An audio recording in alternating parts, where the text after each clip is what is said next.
આજે તો ભાઈ એટલું મોડું થઈ ગયું હતું, રોજુ ખોલવાનો ટાઈમ મસ્જિદે મળ્યો જ નહીં, તો બારે જ રોજુ ખોલવું પડ્યું આપણે.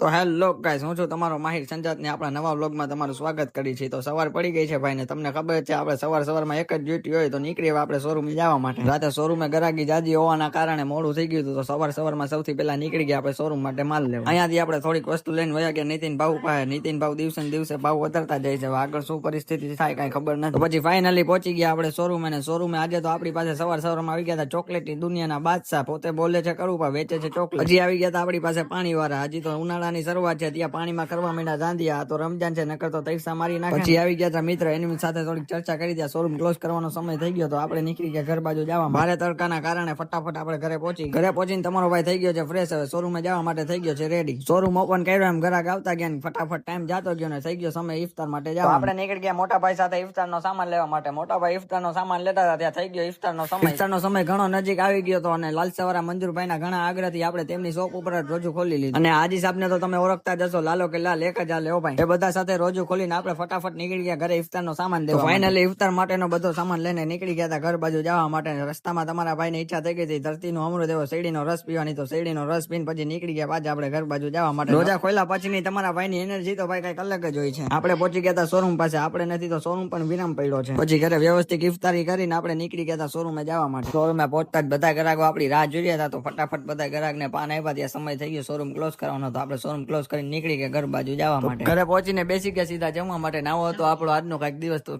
કેવો લાગ્યો તમને આપણો મિની બ્લોગ કમેન્ટમાં જણાવી દેજો, ફોલો કરવાનું ભૂલતા નહીં.